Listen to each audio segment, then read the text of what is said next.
Bonsoir, monsieur l'expert. Aujourd'hui, nous avons une question pour vous. D'accord. Bonsoir, Ruth. Alors, la question est la suivante. Quelle est l'importance de la signalisation temporaire dans le cadre d'un projet routier? Très bien. C'est une question qui est quand même assez intéressante. Mais avant de répondre, je vais d'abord définir ce que c'est la signalisation temporaire. Il faut dire que la signalisation temporaire, c'est l'ensemble des dispositifs de signalisation, donc notamment des panneaux ou des dispositifs de balisage, d'accord, autres que l'on met en place afin de pouvoir guider, orienter et avertir aussi les usagers dans le cadre justement d'un projet. Donc ça peut être un projet routier ou tout autre projet qui nécessite justement de mettre en place une signalisation. Donc, pourquoi temporaire? Parce qu'en général, un projet, c'est sur une durée donnée. Donc, ce n'est pas définitif. Donc, c'est une signalisation qui est adaptée aux circonstances. Très Voilà. bien, monsieur. Merci pour cette définition.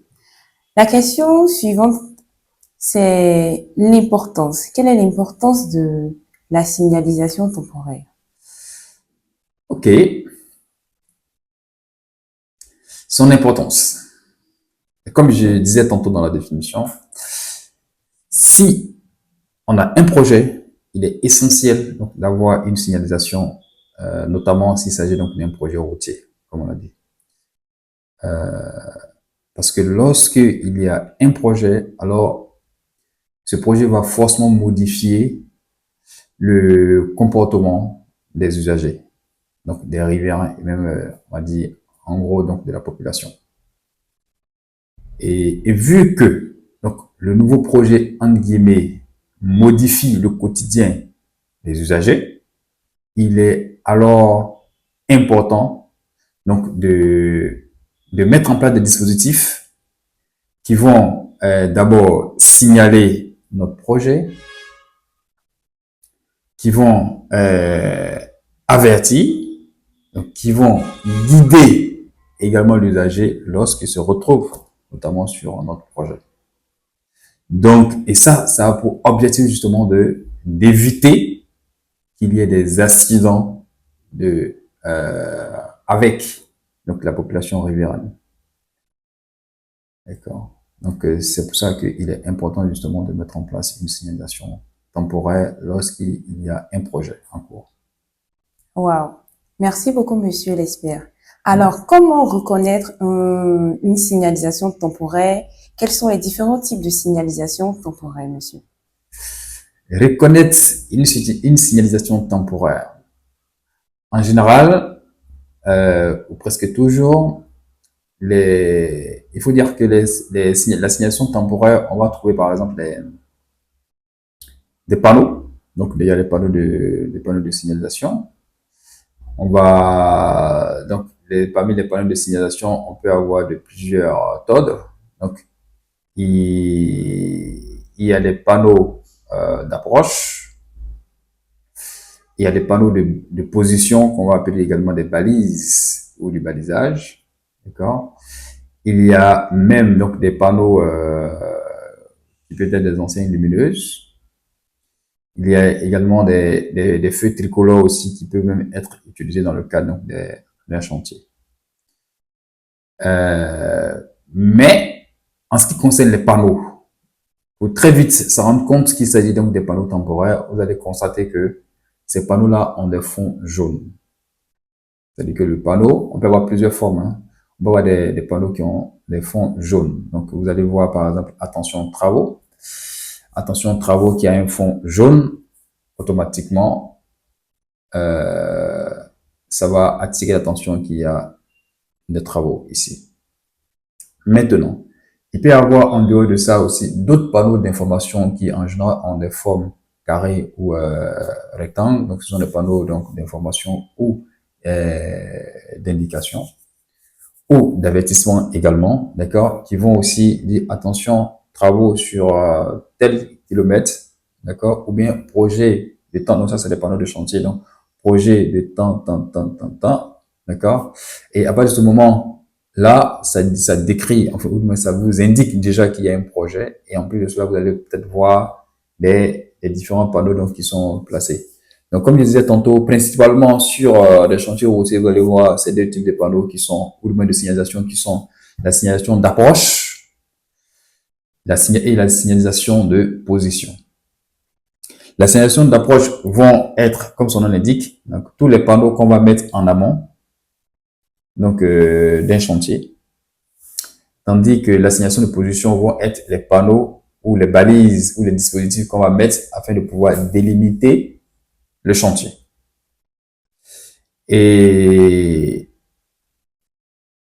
les panneaux d'approche, pour que ça puisse être, comment on dit, pour que ça puisse être, ça puisse jouer son rôle, il est important que ces panneaux-là suivent une certaine logique. Donc, la manière dont on pose les panneaux et la manière dont on dépose les panneaux donc, doivent également donc suivre les logiques. Aussi, il est essentiel que le panneau qu'on pose déjà et en fonction de l'environnement dans lequel nous nous trouvons, le panneau va s'adapter. Donc, on va avoir par exemple donc des panneaux de taille, de petite taille, qu'on va utiliser notamment en agglomération et autres. Donc, ce sont les panneaux en général qui vont avoir des dimensions pour les panneaux de type rectangulaire, enfin pardon, de type triangle. On va avoir le côté qui va par exemple 70 cm. Ensuite, des panneaux circulaires, donc qui vont avoir autour de 60-65 cm de diamètre, des trucs comme ça. Mais on peut avoir également donc des panneaux de dimension moyenne qui vont être utilisés également dans le cas donc des routes bidirectionnelles. Donc, on va aussi avoir donc des panneaux de grande taille, des grandes tailles et des très grandes tailles également. Donc, selon que nous sommes par exemple sur l'autoroute ou pas, nous sommes en race campagne ou pas. Donc, en fait, dans tous les cas, le panneau aussi va pouvoir, en fonction de l'environnement dans lequel se situe le projet, on va adapter justement la taille du projet, enfin disons des panneaux, la distance qui va séparer les différents panneaux, parce que c'est important. Donc, lorsqu'on, par exemple, on voit un panneau d'approche qui est, je sais pas, qui est attention travaux. Ensuite, on va voir un autre panneau, par exemple, toujours un panneau de danger aussi qui dit, bon, la chaussée est rétrécie, par exemple, à tel endroit. Donc, ce qu'il faut noter aussi, c'est que les panneaux d'approche, il y a des formes triangulaires. Les formes triangulaires sont des panneaux de type danger. Donc, tous les panneaux de forme triangulaire sont des panneaux de forme danger. Et en fonction maintenant de l'image ou de ce qui est à l'intérieur, c'est-à-dire si par exemple vous pouvez voir par exemple le symbole de quelqu'un qui est en train de faire le travail, ça veut dire en général, nous dans notre jargon on va appeler papa travail, en tout cas voilà pour faciliter la compréhension même aux ouvriers, mais c'est un panneau qu'on appelle attention travaux. Donc à l'intérieur, donc le panneau danger signale en fait que attention, il y a des travaux.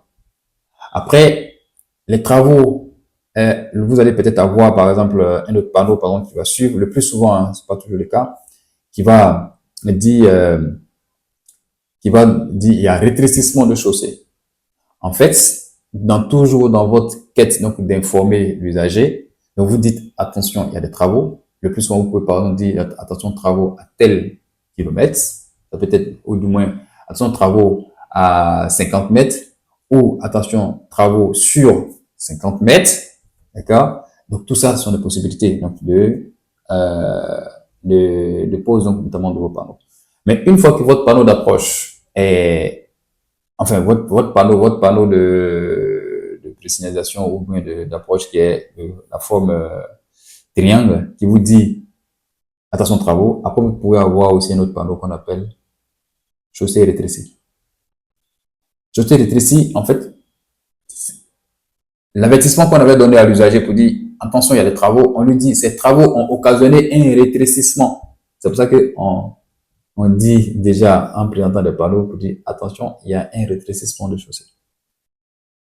Et après, maintenant, on va commencer à donner des prescriptions. Donc, les prescriptions, en général, les panneaux de forme ronde sont les panneaux de prescription. La prescription peut être de deux ordres. Donc, on a des panneaux d'interdiction ou des panneaux d'obligation. Donc, soit vous allez voir interdit à côté ou après. Donc, le panneau chaussée rétrécie, vous allez voir un autre panneau où on dit interdit de doubler. Ce sont des panneaux en général de fond blanc avec au contour rouge en général. Mais on peut aussi tout de même faire ces panneaux également en fond orange. Ça n'égale pas. Tout comme on peut laisser aussi en fond blanc comme ça. Le plus essentiel, c'est déjà les panneaux, attention, travaux déjà, ou d'autres panneaux donc d'indication ou d'information en amont qui signalent déjà que il y a, enfin, avec des fonds orange qui signalent déjà qu'il y a des travaux temporaires. Donc, les prescriptions que vous pouvez donner peut-être de forme d'obligation. Donc, vous pouvez dire obligation, par exemple, de tourner ici ou bien interdit de tourner là, et c'est de suite. D'accord? Donc, après, attention travaux, vous pouvez peut-être avoir chaussée rétrécie et ou interdit de doubler. Et puis après, vous allez dire donc limitation de vitesse. Donc, nous vous prions donc de limiter votre vitesse. En fait, c'est une communication que nous faisons lorsqu'on met une signalisation en place, mais c'est une communication que nous faisons à travers les panneaux auprès donc de l'usager. Donc, on lui dit, bonjour, cher monsieur, il y a des travaux. Et si tout de même si par exemple c'est un alternat de signalisation que vous avez fait, que vous avez mis des dispositifs donc d'alterner la circulation, il est aussi essentiel d'informer aussi l'usager au moment où vous êtes en train de placer les panneaux d'approche. Donc, parmi les panneaux d'approche, on doit avoir également, circulation alternée. D'accord? Donc, attention travaux, chaussée rétrécie, par exemple. Si effectivement votre travail a occasionné un rétrécissement de chaussée, parce que l'information qu'on lui donne, c'est par rapport à ce que votre activité qui est en train de se passer, peut-être à 100 mètres ou à 200 mètres à occasionner. Ok. Ensuite, vous allez lui prescrire, vous allez lui faire des prescriptions. Donc, s'il vous plaît, il faut interdire de doubler. Il s'est interdit de doubler, donc de faire un dépassement. Ensuite, vous lui dites, il faut limiter votre vitesse, par exemple à 30 km par heure, ou à 50 km par heure, ou à 90 km par heure, en fonction de là où vous vous trouvez. D'accord? Selon que c'est une autoroute, selon que c'est une race campagne ou sur une route bidirectionnelle, ou ça dépend. Et ça dépend aussi des caractéristiques donc, de votre projet. Ok, voilà ce que vous pouvez dire par rapport à la signalisation. Crucial, une signalisation qui n'est pas visible, qui ne s'adapte pas également à ton environnement et qui n'est pas lisible, qui n'est pas cohérente, vraiment n'a pas de sens. Parce que la signalisation que vous mettez en place doit être cohérente, donc doit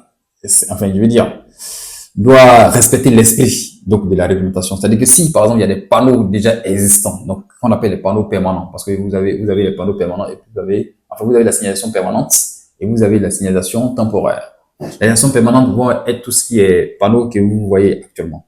Donc, ce sont, par exemple, les effets tricolores qu'on peut trouver ici et là. Ce sont éventuellement, comment on appelle ça? Les panneaux de fond blanc, en général, qu'on voit déjà dans la circulation. En général, c'est lorsque le projet est terminé que vous allez avoir affaire, justement, à la signalisation permanente. On les appelle aussi la signalisation verticale ou horizontale. Donc la signalisation horizontale, c'est tout ce qui est bande blanche que vous allez voir sur la route une fois que c'est terminé. D'accord? Mais l'assignation temporaire dans un environnement donné peut tendre à prêter la confusion. Imagine, on a un panneau de signalisation de combien, par exemple, enfin, de limitation de vitesse de 90 km par heure. D'accord? Et vous avez, ça c'est un panneau permanent, hein, ça est là. Et vous avez un panneau temporaire qui est un peu en amont de ce panneau-là, mais c'est écrit dessus 50 km par heure. Donc vous allez avoir, et pendant que vous dites aux gens de faire 50 km par heure, comme vous n'avez pas prévu ou vous n'avez pas pris de disposition par rapport à la signalisation permanente, vous allez voir 50 km par heure et après 90 km par heure. Donc, il faut que ça s'adapte déjà. Il faut que ça soit cohérent à ce qui existe. Donc, en général, on va couvrir. C'est-à-dire, pendant que nous sommes en train de faire les travaux, on va couvrir les panneaux, le panneau existant déjà. Ça peut être, voilà, et temporairement. Et lorsque nous on finit, on va maintenant on va découvrir donc ce panneau en question qu'on a couvert. D'accord? Donc, je disais tantôt, oui, il faut que ça soit adapté. Donc, il faut aussi que le panneau s'adapte. Donc, selon que il y a, comment on appelle ça, euh, les virages, selon qu'il y a d'autres types d'obstacles, tout ça, il faut que votre signalisation temporaire puisse s'adapter. Vous devez pouvoir adapter la signalisation. Donc, il n'y a pas de forme classique. Vous dites non, c'est vrai. Il y a un certain nombre de panneaux qu'on peut retrouver en amont en comparant les attentions de travaux, les chaussées rétrécies ou s'il y a lieu, d'accord, ou interdiction de doubler et ou même limitation de vitesse. Oui, mais en plus de ça, vous pouvez aussi ajouter un certain nombre de panneaux ou enlever selon le cas. Donc c'est pour ça qu'il faut adapter la signalisation. Donc ça c'est. Maintenant, il est aussi important que votre signalisation soit lisible. Donc, parce que c'est pour les usagers. Donc, il faut que ça soit lisible. Donc, et pour la lisibilité va dépendre justement de la taille. D'accord? Et aussi comment on appelle ça?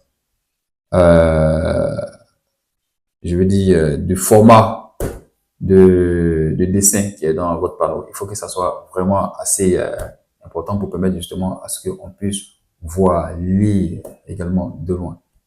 D'accord? Donc, c'est ainsi que même si votre panneau est un peu entaché, il faut qu'il y ait donc des équipes justement pour s'assurer que le panneau est toujours en place, est toujours lisible, est toujours visible. D'accord? Parce que l'aide au plus peut pousser en amont donc de vos panneaux qui va faire que on ne pourra pas voir vos panneaux de loin. Donc tout ça, c'est les dispositions qu'il faut prendre justement pour s'assurer que le panneau joue réellement son rôle donc de guide et d'avertissement et même de prévention en guillemets donc des accidents de travail.